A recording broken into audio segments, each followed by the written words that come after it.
Breaking news today on Sekulow as China and North Korea test dangerous new weapons. Mike Pompeo joins us live.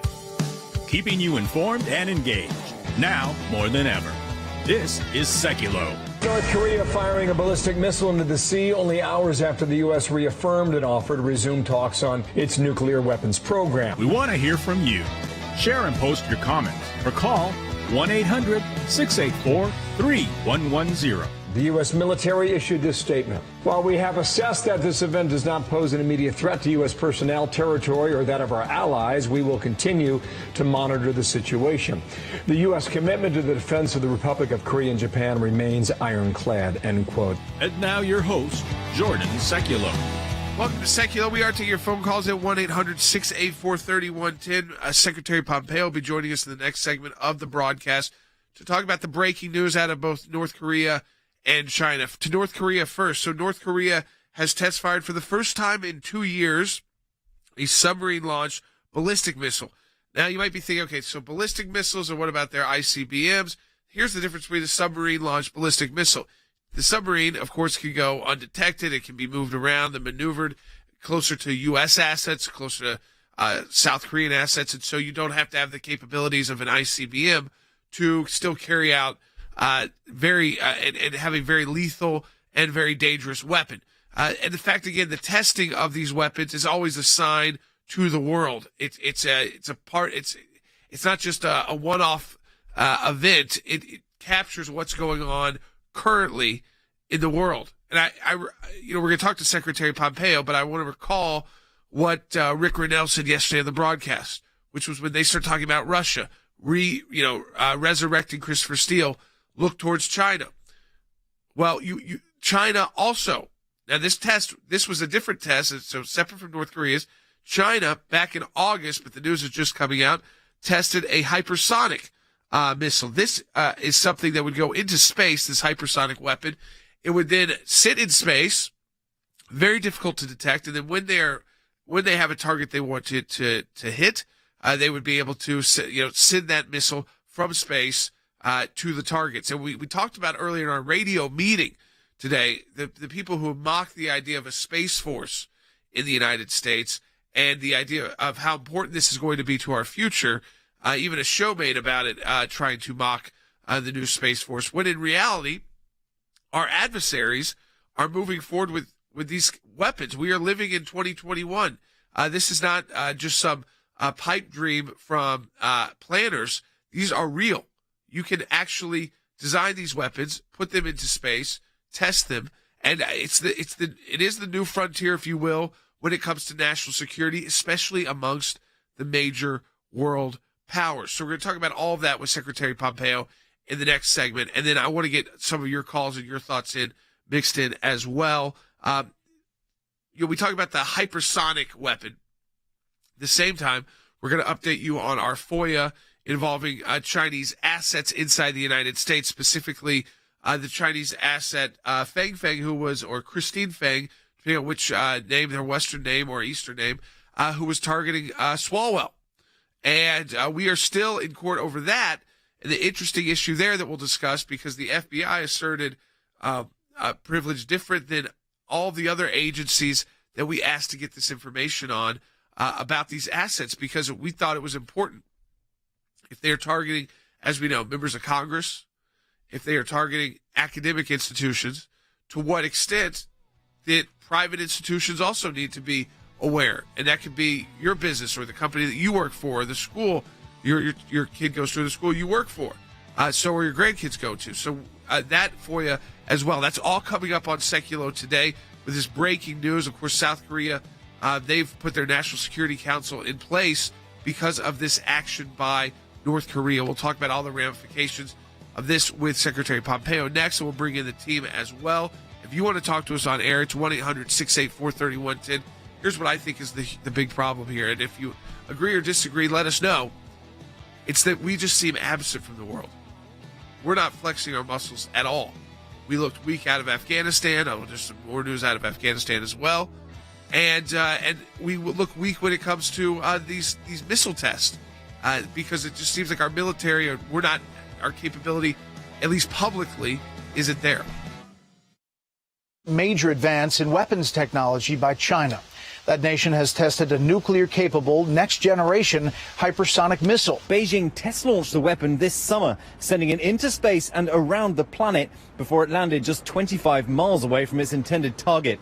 Hypersonic glide weapons can fly 5 times the speed of sound and lower than conventional weapons. The U.S. does not currently have the ability to even track this weapon, much less defeat it. It will give the Chinese the ability to conduct a nuclear strike anywhere in the world without warning. We now have to start worrying about whether every Chinese satellite might not, in fact, be a disguised nuclear warhead. This is a very, very destabilizing development. A normal ballistic missile, it launches on a trajectory. And with that geometry, our missile defenses can pick it up and can shoot it down. It's hard. It's like shooting a bullet with a bullet. But these hypersonic missiles, imagine a maneuverable bullet that flies below our systems in space, but above our systems on the ground and can fly around to the back side of them and then fall to the earth at supersonic speeds that our missile defenses cannot pick up and cannot shoot down. This is the ultimate first attack weapon. This is a Sputnik moment. And we need a wake-up call in this country. We've made clear our concern about the military capabilities that the PRC continues to pursue. And we have been consistent in our approach with China. We welcome stiff competition, but we do not want that competition to veer into conflict, and that is certainly what we convey privately as well. No, we do not welcome the Chinese Communist Party with a hypersonic missile that can hit the American homeland and neutralize all of our defenses. I don't welcome that. All this essentially means China is close to being able to launch a nuclear warhead against any other nation without any warning, and there'd be no defense against it.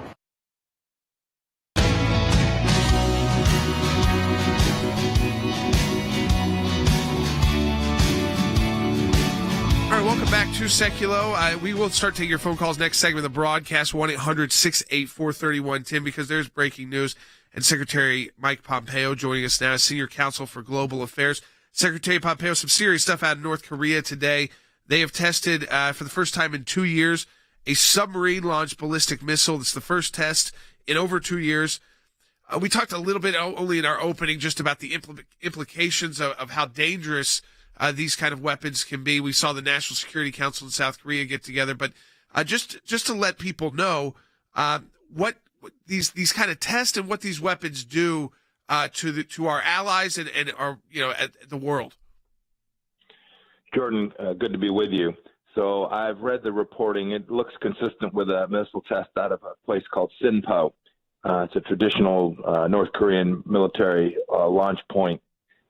When they engage in this kind of activity, they get better every time they try. Even if the operation itself was a failure, they learn, they gather data. This is why what President Trump did when he met with Chairman Kim to get them to stop conducting these tests was so important. It denied them the capacity to continue to improve their capability so they could threaten the United States and our allies. So it's unsurprising that the South Korean National Security Council met. The Japanese, I am confident, will be meeting as well.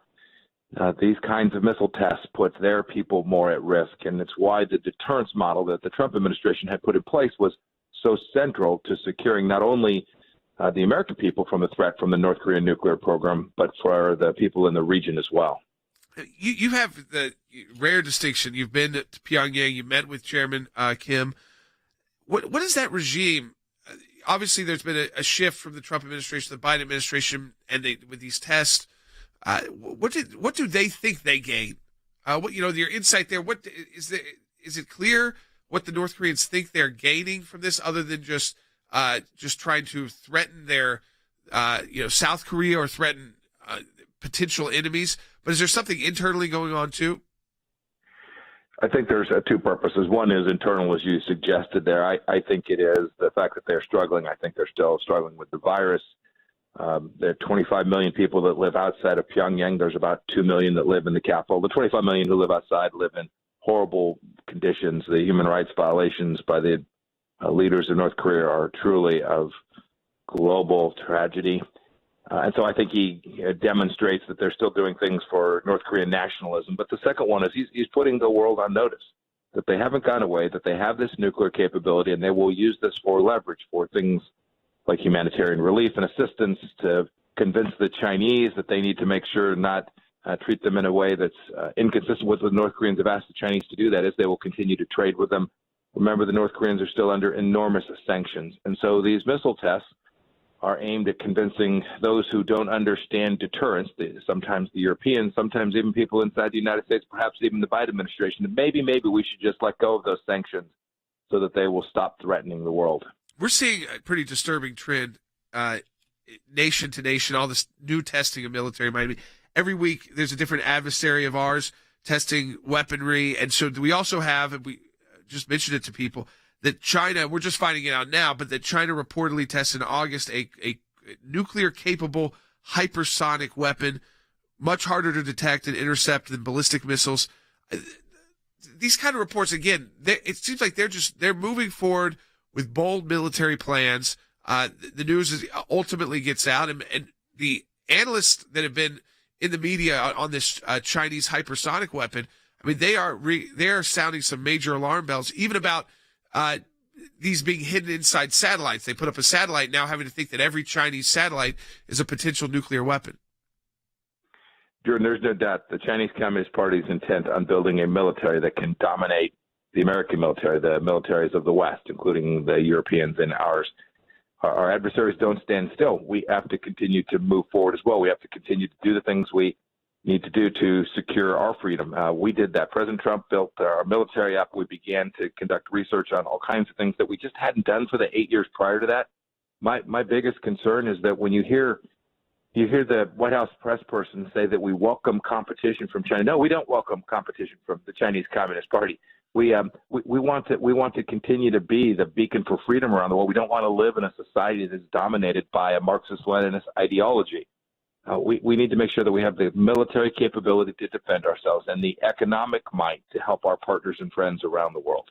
The risk I see, too, on this is that when you have, especially with the North Korean test and when they test these missiles, and we've seen kind of some of the failures in the past, is that it puts everybody, it's like right on the edge of a serious conflict. If something was to go wrong in one of these tests and people were injured and there was a response, whether it's the North Korean ballistic missile out of a submarine, a hypersonic weapon from the Chinese, or something the Russians are testing, it feels edgy in the world right now, and it feels like we've retreated as a country. It gets edgier the more that America fails to demonstrate resolve, Jordan. I think that's absolutely fair. The world saw that when the Iranians, through their proxy in Gaza Strip, fired missiles into Israel, when we had the debacle that we had and the way we withdrew from Afghanistan, the world can see that we are truly back to a weak foreign policy as we had in the Obama administration for 8 years, and that makes the others more. They get sportier, right? They take more risk. They think that America can be pushed around, and if you push America around, eventually Americans will be forced to respond, and that does create increased risk. It's why deterrence, it's why strength matters. It's why Ronald Reagan had peace through strength precisely right in the same way we tried to deliver that in the Trump administration as well. I want to switch a little bit to Iran, because this was it's both it's a little bit humorous, but really, I mean, that's just the takeaway. It's also sad that it's in this state, but that you've got Iran hosting a conference of foreign ministers. I guess the U.S. was invited. Russia, China, Pakistan, Tajikistan, Uzbekistan, Turkmenistan. They're discussing Afghanistan later on in October 27th. And the focus, they put this in their own announcement, is that, quote, the 6 countries will be focused on how they can help form an inclusive government in Afghanistan. I mean, let me start right there. This is just using that kind of language. I mean, they're picking up on the UN language and even the U.S. Language that we've heard from the Biden administration. But if you were going to pick the worst countries to put together an inclusive government, this would be the kind of world powers to do it. It is, in fact, the case that the Russians and the Iranians demonstrated ability to form inclusive governments is precisely zero, Jordan. Look, they have no interest in inclusivity other than to make sure that the Iranians and the Russians are included. Right? They want to make sure that they have the capacity to influence the outcomes in Afghanistan, and this is one of the tragedies of the way in which we departed Afghanistan. No, Ibrahim Raisi, a butcher who runs Iran, Vladimir Putin and Russia, these leaders have no interest in making sure there's good governance and women's rights and freedom for people in Afghanistan. They have the singular interest of influencing that country in a way that will be to the detriment of the United States and democracies around the world. How does the U.S. turn that around? I mean, obviously, I think there has to be a change in leadership, but even with the current administration, I mean, is there anything you think they could do or have they given up too much already with Afghanistan? Because it seems like what these countries are doing is using the language, like using these words like inclusive, and then ultimately trying to broker deals, I guess, to see if they can help get the Taliban recognized as a government. And obviously somehow that will benefit them, whether it's economically, militarily, or everything combined. But what can the U.S. do at this point since we've withdrawn so much? We still have enormous influence in the region. Some of those countries that will be attending that gathering or may well attend that gathering are countries that depend an awful lot on the United States for their security. We should make sure and take the levers we have in those nations in Central Asia, where I traveled a couple of times, nations in the Middle East that have enormous influence there, and bring them together and try to deliver better outcomes for the people of Afghanistan, but certainly security outcomes that improve life for Americans here as well. We haven't given up every bit of leverage in the region in spite of the fact that we gave up an enormous capacity to influence what takes place inside of Afghanistan. Yeah, finally, Secretary Pompeo, it's the engagement. You were part of historic engagement with Pyongyang, and obviously that all of that didn't get to play out because the time was cut short for the administration. But that kind of engagement, whether tough talk publicly, even behind the scenes, is that just lacking in the Biden? It just seems like it's not there. Whether it's China, whether it's Russia, it's like even verbally, diplomatically, we're not sending out clear messages. It's hard to know what they're saying privately, but publicly you can see that the shift has taken place. It's back to a different model than the one that the Trump administration has. We were firm, we were direct, we were clear about our expectations, and we held them to that. All right, Secretary Pompeo, our Senior Counsel for Global Affairs, as always, appreciate you spending time with us to walk through this for all of our supporters and all of our listeners, the broadcast, this kind of insight you can't get anywhere else, especially when you've got this breaking news. We're going to get into with our team out of North Korea with this new test of a ballistic weapon missile launched from a submarine. You got the hypersonic weapon in China. You got the conference in Iran. I mean, there's a lot going on in the world. And, is Christopher Steele the person really that we want to be focusing on, or Katie Couric memoir? Maybe it's the dangers we're all potentially facing as we kind of ignore what's happening in the world as a government. We'll be right back.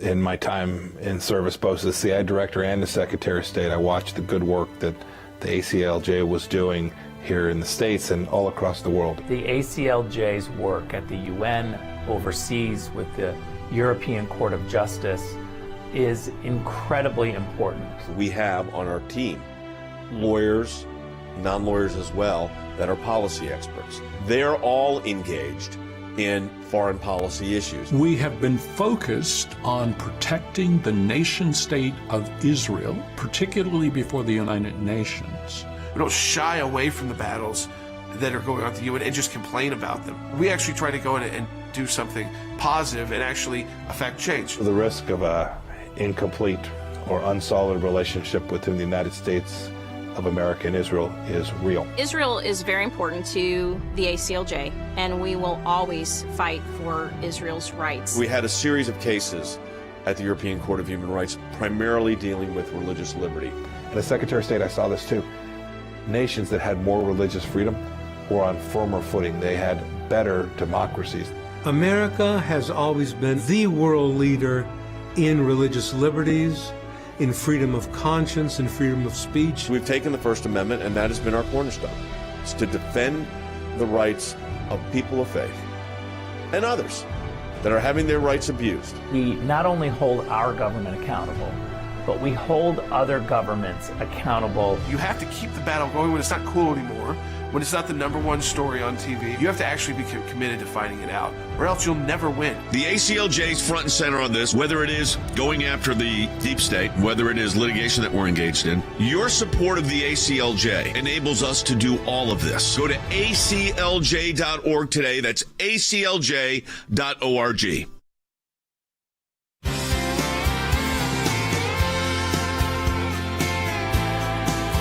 Welcome back to Sekulow. Let me go right to the phones. If you want to talk to us, 1-800-684-3110. How concerned are you about these threats that keep popping up around the world, whether it's North Korea, again, testing ballistic missiles? And, of course, there's always concerns about their tests going so wrong that they could injure people even that way. And that, again, at what point would they take aggressive action? Or a hypersonic weapon out of China?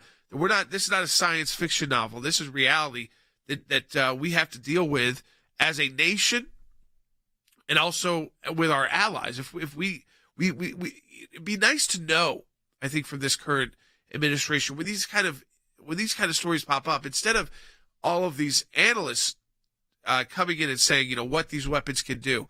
The fact that there was someone from the Heritage Foundation who said, literally, when they talk about the hypersonic weapon out of China, you're talking about something that can be hidden. It looks like a satellite. So China's launching new satellites all the time. We're launching new satellites all the time. So you now have to imagine a world where these are weaponized satellites, but you can't detect it. Or at least at this point, there's no public knowledge that we can detect it. I hope that maybe that's classified. We've got this work going on. We've got the Space Force hopefully getting the funding it needs. But I want to hear from you. Are these threats real to you? Do you feel that these are real threats to our nation? And are they getting enough attention? 1-800-684-3110 if you want to talk to us on air. That's 1-800-684-3110. Call now. We'll get you on the air like Tim in California on line 1. Hey, Tim, welcome to Sekulow. You're on the air. Thank you for taking my call. Why is it that the Biden administration is not going to respond to these provocative actions by China and North Korea?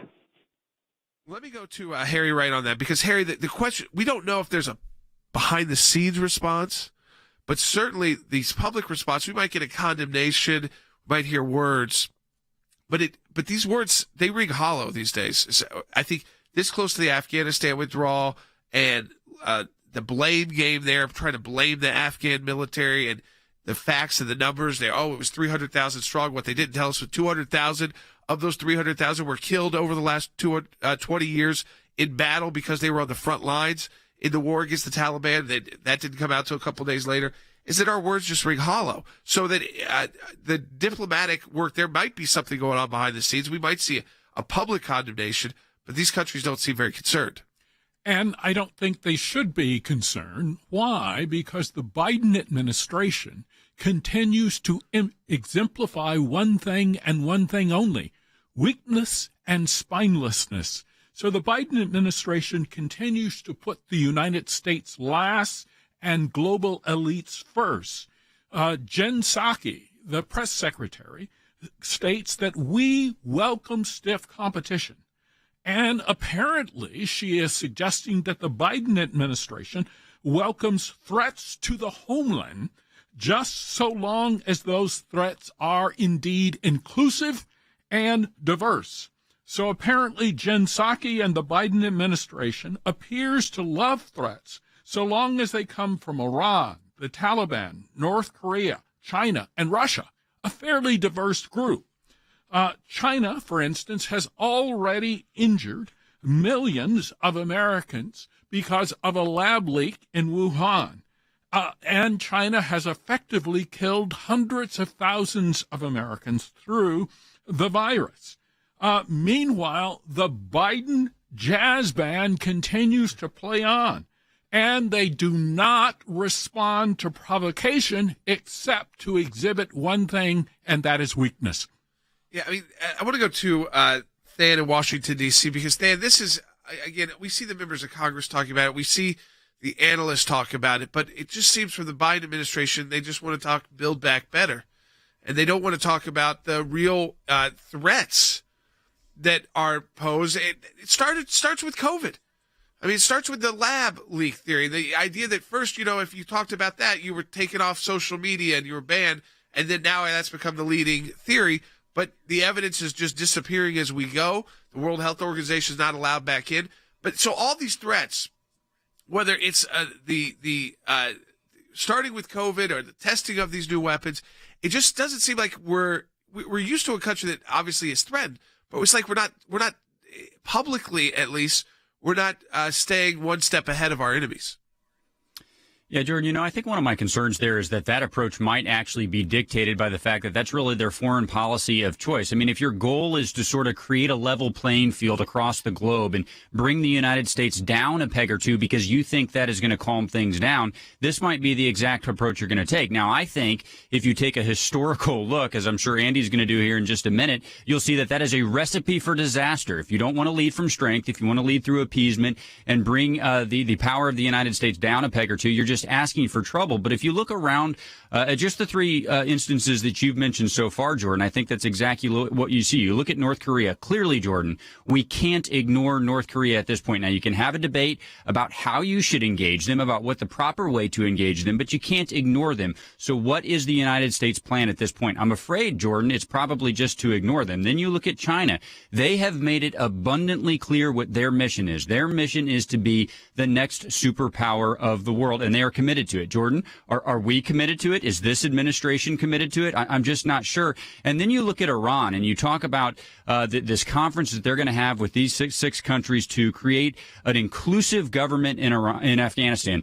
Jordan, that says to me that they just want to create a nation in the mold of the Iranian regime. So just look at the Iranian regime and say, is that inclusive? Does that honor human rights? Of course it doesn't, but they filled a leadership vacuum that I would say has been created by the absence of the United States, and they're trying to create that nation in the Iranian regime's mold. Let me encourage you, folks, if you're watching on Facebook, YouTube, share this with your friends and family as we have got our second half hour coming up. If you want to talk to us on air, it's 1-800-684-3110. You can also get comments in on Facebook and YouTube. Andy, to me, it just feels like, and you get this sense that we just haven't, we've withdrew from Afghanistan. It was disastrous.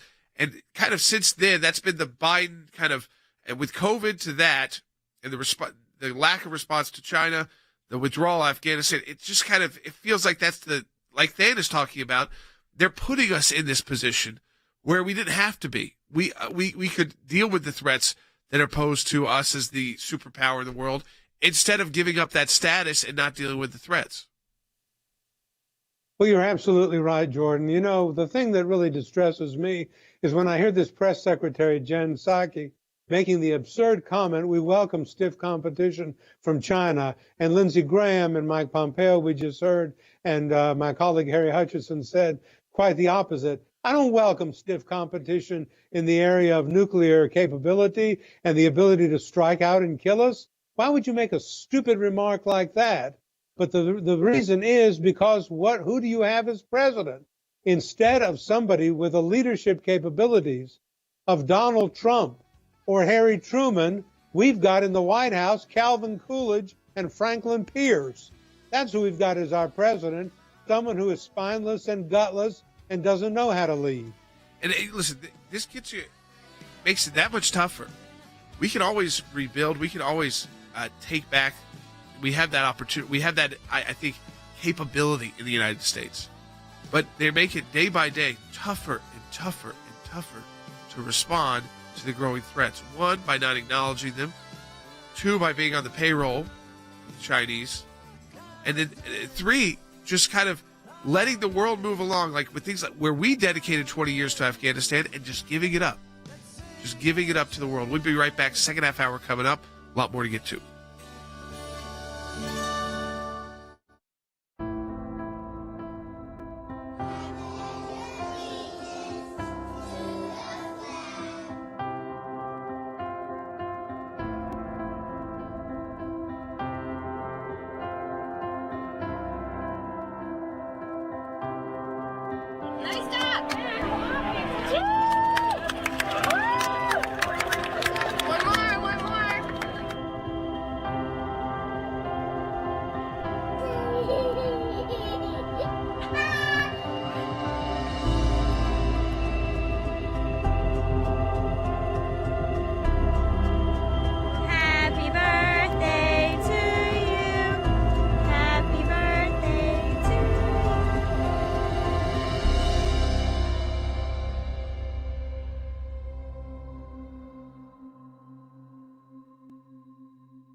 Keeping you informed and engaged, now more than ever. This is Sekulow. And now your host, Jordan Sekulow. All right, welcome back, folks. Let me just tell you, when we talk about these issues, this is very real, these threats. One, with North Korea taking these provocative steps, you see, again, it's been a shift. It didn't take them very long into this administration to yet start testing weapons again. Start, the engagement, I'm sure, it's definitely not there publicly. And all the criticism the Trump administration got, people like Secretary Pompeo got, the idea was, hey, if we, just like all these issues like the Abraham Accords, why don't we try engagement? This is, they have a new leader, young leader, in a tough spot. As Secretary Pompeo was talking about, they're still dealing, with massive issues with COVID. They're not good people. I mean, by any kind of measure. But if you engage some, can you get these tests that can become so dangerous and risk a World War III? Then when it comes to the Chinese, I just feel like we've just given them carte blanche on the world. And I saw this a lot. We were doing work in Africa, which we still are. When I travels there, everywhere you look, there's new Chinese development going up, mining, building infrastructure.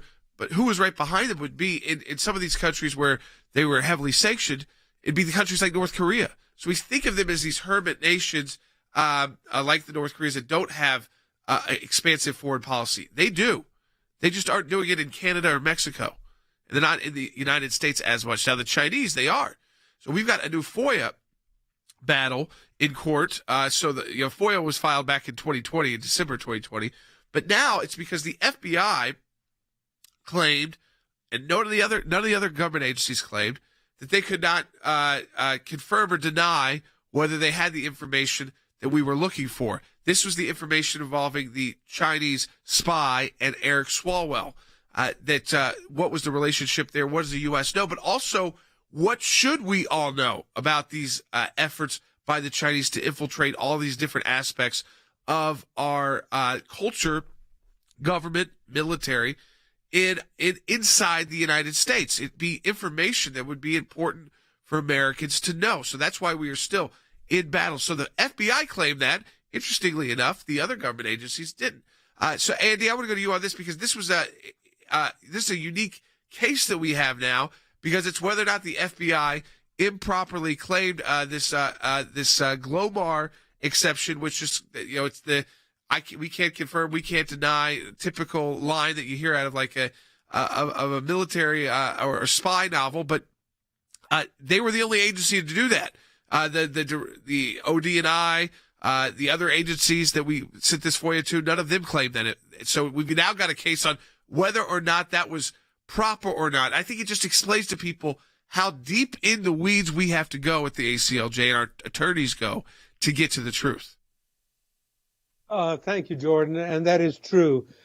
These kinds of responses are like a plea to the criminal lawyers, and the criminal people knowledgeable of criminal defense would know as a plea of nolo contendere. I don't admit, I don't deny. I don't know that I have it. I don't know that I don't have it. And my response to that is, what kind of a stupid answer is that? You either have it or you don't. So that puts the ACLJ in a position of having to say, okay, that is not a satisfactory response. We've got to file motions in court to compel the agency of which we are demanding this information, in this case the FBI, to admit whether they have it or they don't have it, and then we've got to go to court to get a federal district judge to order that the stuff be turned over to us. That doesn't just happen overnight. All right, folks, we come back from the break. We're also going to get into a little bit deeper, because there's been a lot of moving parts around this summit on October 27th that Iran is hosting about a more inclusive Taliban government. That's their language. It's the words they chose. They're using the words of the Biden administration. They're using the words of the United Nations. And the other countries that are going to be there are the countries trying to supplant us as leaders of the world. I wouldn't say the free world, but leaders of the world. Be right back.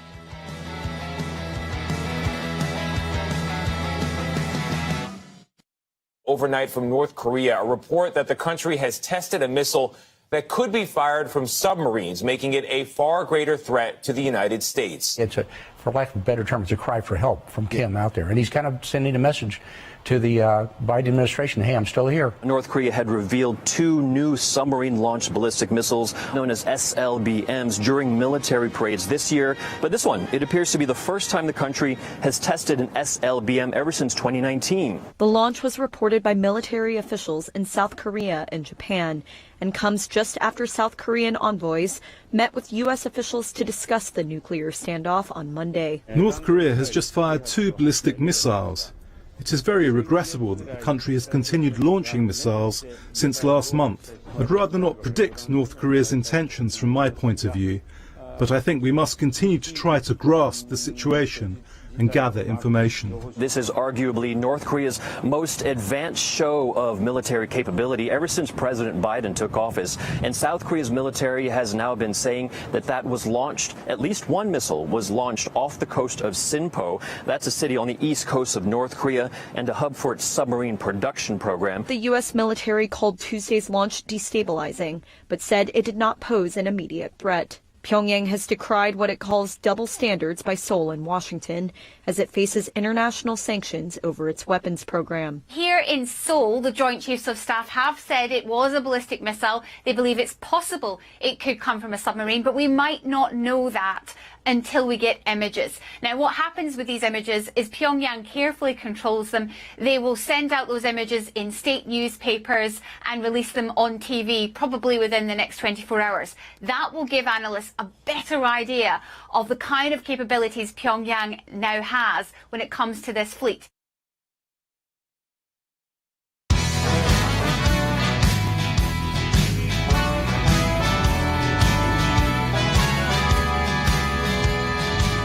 This is what upsets me in the world, is when you have this headline: Iran to host international conference on Afghanistan and Taliban.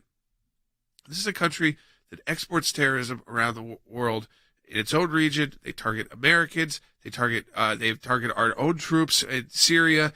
These are bad actors when it comes to Iran. They are now hosting next week, October 27th, a summit in Tehran with Russia, with China, also with Pakistan. Now, interesting enough, I think some of these other countries, as Secretary Pompeo said, do rely more on the U.S. than maybe Russia, Iran, and China. So they may be able to play a role for us in attendance. But it also could be that the flip side of that is that we've lost influence in those countries, that they're willing to say, hey, we'll be there. We're going to go. We're going to give this credibility by showing up. I mean, when you have the Russians, the Chinese, and the Iranians together, whether you like that or not, and I think it's very troubling. It's got credibility. Those are major world players all together. They're joining other countries that are closer to the region with Afghanistan, Tajikistan, Uzbekistan, Turkmenistan. They're focusing on how they can form an inclusive government in Afghanistan. They're using the words that the world is using about the Taliban. Do we have the photo? Yeah. This is the real Taliban. Okay, the New York Times, again, not conservative media, just posted this photo. This is a ballroom in Kabul. It is an event that was to commemorate all of those who carried out suicide attacks on our U.S. troops in the past 20 years. Haqqani of the Haqqani Network at the meeting promised to distribute land plots for the family so they'll get land of the suicide bombers. So you see this room full of men in their Taliban traditional garb. Look at the commandos. Look at their equipment. You see them in the back. You see a couple of those guys? They don't look like how the Taliban fighters looked like 20 years ago, 10 years ago, 5 years ago, 2 years ago, or 6 months ago. But they've got now sophisticated weapon, sophisticated equipment. Iran is now hosting this conference to then give I think these will be the first countries that recognize the Taliban government, and hoping the rest of the world comes and play. We have seen Russia multiple times, Andy, try to make the influence in Afghanistan. they're trying once again. Well, Jordan, I think your analysis is absolutely correct. There are some countries in that assembly that they are putting together and hosting that are, at least we thought, more dependent upon us than they are upon Russia, Iran, and China. But don't count on that. That might not necessarily be the case. When you look at Tajikistan, Uzbekistan, and Turkmenistan, those countries may very well flip and go the way of the Iranians and the Chinese and the Russians. They don't have any particular commitment to the United States. They're in that region and they're under the influence of these bad actors. And when the Iranians are putting together a more inclusive regime, I mean, that makes me laugh. The Iranians are going to encourage the Taliban in Afghanistan to put together a more inclusive regime. Inclusive of what? Those that exclude women, those that break apart Western musical instruments, those that make women wear clothes over their face so that they're not seen. What's going to be inclusive about it? I think it's a joke, but it's something we need to take very seriously. It's a joke because it's laughable. What's laughable is that the Biden administration is doing nothing about it, whereas the Trump administration would have done something about it. I keep coming back to this. Where is our president? He is missing in action. And our He's representatives off the world stage. And our representatives are leaving too. I mean, so then we have State Department, the IG. I think this is a good move. I mean, I don't know what we'll actually ever see from this report, but the Inspector General at the State Department has opened up an investigation into the botched withdrawal from Afghanistan. But at the same time, the U.S. envoy to Afghanistan is gone. Now, whether they were thrown under the bus, it's a little unclear about, and also whether or not they had a job to do anymore, considering we don't have an embassy there and we don't have any kind of interaction directly, I guess, very much with the Taliban. Though we're letting the world kind of take any gains we made there. And I think when Nathan used the word inclusive, though to us it is a joke that it's ridiculous.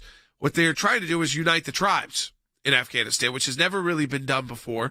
But you mentioned as well that photo represents the Taliban's version of pay for slay, the same kind of terrorist mindset that we're fighting in the Palestinian territories. The idea that if you carry out these attacks, suicide attacks, your family will be rewarded. Yeah, they're just learning from Iran, Jordan. I mean, I don't think there's any accident. Look, they might not have the wealth or the dollars in volume that Iran has to pay for terrorists. Remember, that's something that we've been fighting here in the United States Congress. The Congress passed a bill. President Trump signed it into law saying that there would be no more funding for the Palestinians if they continued their pay-for-slay activity. Iran does this too, Jordan. They use proxies to pay people who commit acts of terror. Now you have the Taliban doing it. There's no doubt in my mind, Jordan, that at a conference like that, those are the ideas that are going to be pushed. But look, I circle back to the conversation you had with Secretary Pompeo earlier in the show. Yes, there are some countries that are maybe in this conference that Iran is hosting that have been traditional allies of the United States. But guess the United States isn't in that room, Jordan, and those countries need assistance. They need allies in the region. If we were either there or if we were not withdrawing from the region to such a magnitude, maybe they wouldn't be turning to Iran. But if the United States continues to advance a foreign policy of appeasement and Iran's willing to engage, Jordan, guess what? They're going to find an audience with some of these countries. What do you make of, Harry, the IG opening up the investigation? I think we've seen a lot of good information come from these Inspector General's reports. It sometimes leads to action. In this case, I think it will shed a lot of light.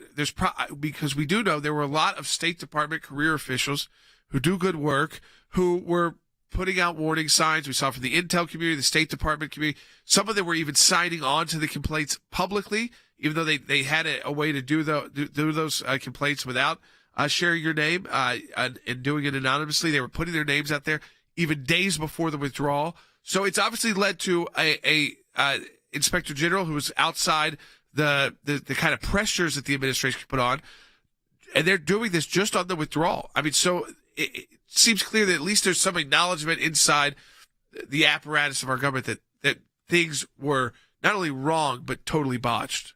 I think that's correct. And so what we have is a chaotic, unthinking withdrawal from Afghanistan. And so I look forward to the Inspector General's report. The only caveat I would throw out is that will take some time. Often these investigations will last up to a year or longer. I think it's entirely necessary because the Biden administration has proven itself incapable of being held accountable, even by the low standards offered by the Obama administration. So I think the Biden administration has set a new low bar for competence. And I think Joe Biden in particular is an individual who has demonstrated on the world stage that he has yet to grow a backbone. And so I think at the end of the day, what we have done in Afghanistan and elsewhere is we have incentivized terror. We've incentivized Iran. We've incentivized China. We've incentivized the Taliban and other terrorist groups throughout the world to basically ramp up their activities because they don't expect a real response from President Biden. And I think their assessment is probably, unfortunately, accurate. I want to put that photo back up from the ballroom because I think what's important here is you got to the symbolism as well. So those are the photos the New York Times was able to obtain. That is a ballroom in a hotel in Kabul, the Intercontinental Kabul. That was targeted throughout these 20 years by those when you would hear the suicide bombings in Kabul outside of a hotel with Western journalists and Western government officials, that was the hotel. And that's the ballroom. So that what they are doing in that photo is not only celebrating those acts of terror and, as Stan said, their own pay-for-slay program in their version of it, which is to give out land. They may not have, again, the financial resources to give money out, so they could still give land away. So that ballroom. But you also see there's a blurred face in one of those images. That is one of the Haqqanis running the network. So they are still keeping their terror wing very much under wraps to an extent. They're starting to show up at events. They're allowing the photographers to be there. They're blurring their face out. That is who was running really the Taliban's relationship with Al-Qaeda, the Taliban's attacks on U.S. troops with suicide bombers, and of course even the 9/11 attacks and the other attacks we saw in our embassies on the USS Cole. That all comes from that network which is inside the Taliban, which focuses on terrorism. So again, you've got to understand the symbolism of that photo. Very important. We'll be right back on Sekulow.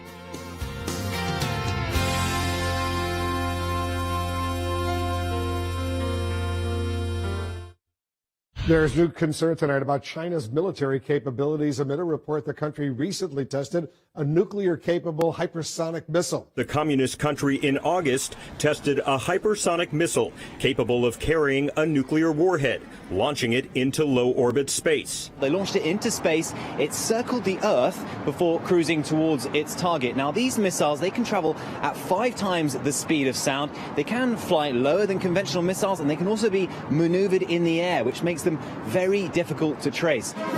But analysts say if the report is correct, China's not only got a missile that can fly at 5 times the speed of sound and is more maneuverable than a standard ballistic missile. Because they're fast and they can avoid detection, they can decrease the amount of warning time we have and the amount of decision time that leaders have to respond in a crisis if hypersonic weapons are used. One of the most important things, and I agree with Colonel Davis, that the issue isn't the hypersonic glide vehicle aspect, it's the fact that this thing went into orbit. It didn't just go up and come down, it went around the Earth at least once.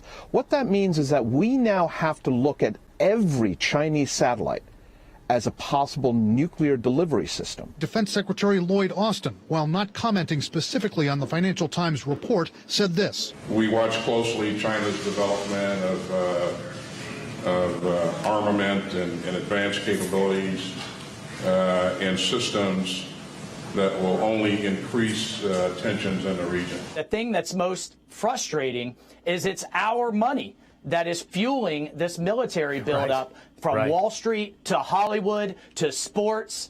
You name it. We are awash in Chinese money. We're compromised. We've got to bring that manufacturing back home and protect our intellectual property because they're stealing it and turning it against us. Our money, our technology, our elites compromising us with our enemy.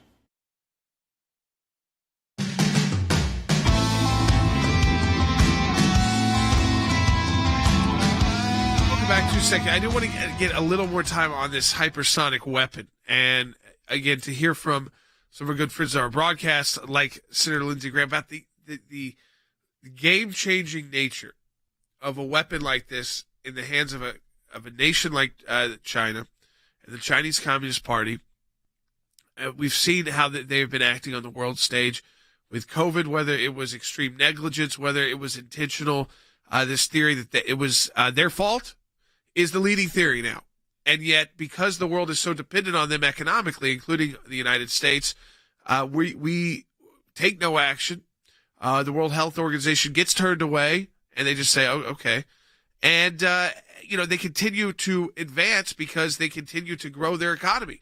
But take a listen to Senator Lindsey Graham about the significance of what a hypersonic weapon would mean in their race to supplant the U.S. as the world's leading power. If in fact the Chinese have developed a hypersonic missile that can deliver a nuclear weapon, it's a military game changer when it comes to nuclear forces. We've allowed the Chinese to leapfrog us, and we're going to have to do one of two things: get them to stand down, and I don't know how Joe Biden convinces anybody to stand down. And if they don't stand down, we're going to have to develop a capability to neutralize this. So again, where do we actually stand? Do we have the ability and capability to do anything about this? To me, that's the key thing, is that I don't get out of Washington, D.C. clarity. We saw from Secretary Austin, well, the general statement, oh, this just makes the world, a more dangerous place. That's true. But the fact is, we should be doing something about it. And if we're bringing it to light, something that happened back in August, I mean, it would be nice if we let leak out like a little bit about the kind of capabilities we have, just to make the American people feel better.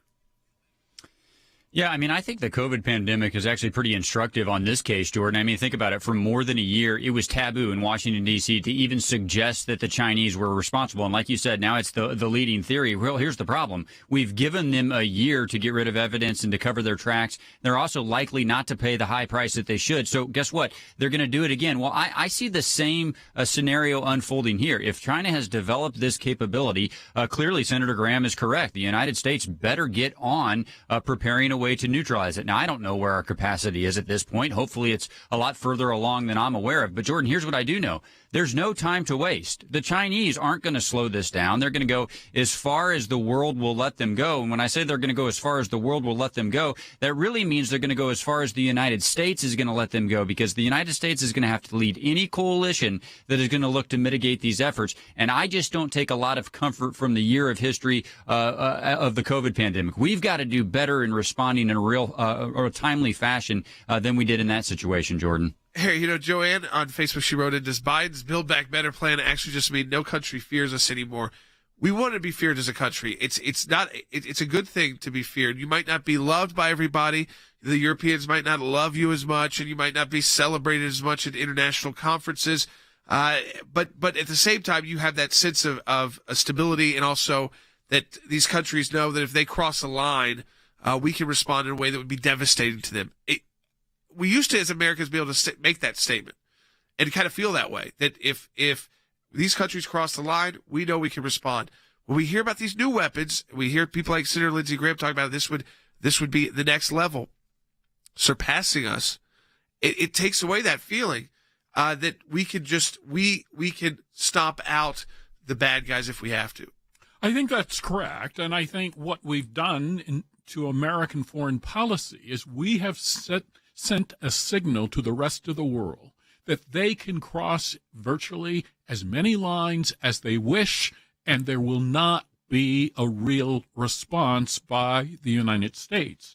And so I think if we look at Biden's Build Back Better plan, in essence, it's a Build Back Weaker plan. It's a Build Back Spineless plan. And the world, in many respects, is simply laughing at the United States because we have so much potential, we have such military capacity, but at the leadership level, we have an individual who seems frailer and weaker each and every day, And that provides an incentive for all of our enemies to get together and to attack American interests. The Biden administration continues to send out signals to Iran, to China, to North Korea, to the rest of the world. We will not respond even if we are provoked, because there's simply no provocation that we are unwilling to respond to. They have this idea in the Democrat Party, and I think sometimes they're right, sometimes they're wrong, but it's all about domestic politics, how much money we can get back into people through handouts, through new social programs. And so Andy, I think it just feels like they don't have their hands on the steering wheel when it comes to the rest of the world. It's like you deal with those policies, you deal with social programs in the U.S. when the world is stable. When you've got a world that feels like it's spinning out of control, that still can't get past a pandemic, it's not the time to just play divisive domestic politics. You've got to unite to an extent and put a united front forward for the country. Well, domestic politics get votes. And that's the thing that keeps them in power, is votes. So as long as you spend $3.5 trillion on some of the nonsensical projects that they have in that bill, then you get votes and you stay in power. Look, I'm going to come back to something I've said on this radio program many times before. I was in France during a presidential election many years ago, and it was between the incumbent president and someone else, and the French were saying how weak their incumbent president was. And the rallying cry to elect the new president, and I'm going to say it in French, was Il nous faut un président, which means we deserve a president, a real president, a president with guts, a president with courage, a president with backbone, a president with determination, a president that will put America first. And folks, we don't have one in Joe Biden. You know, Than, the reporting out of we're starting to get, some commentary from people inside the administration. The commentary is also pretty scary. It's simple. We have no idea how they did this. That was a U.S. official to the Financial Times talking about the hypersonic weapon. People mock the idea of the Space Force that President Trump created. But if indeed this weapon, which was tested in August and we're just getting the news about, people are taking it seriously. And if we have no idea how they did this, we better, again, unite and start taking seriously the new frontiers of what it means to be a world leader. I sure hope that's not true, Jordan. But look, this is what happens when you don't focus on a threat. And I mean, I think clearly this administration has not been focused on it. The idea that getting tough on China was the wrong thing to do is kind of laughable. And as far as the Space Force goes, Jordan, I mean, is there any arguing that space is where the next wave of fights is going to take place, whether it's technology or economic advances? We're going to have to engage in that. More than engage, Jordan, that's the wrong word. We're going to have to dominate and win in that space. You can't do that unless you're focused on beating your adversaries, in this case, to the punch. I think Than's absolutely right there. It's about winning. It's not just about staying at the same level.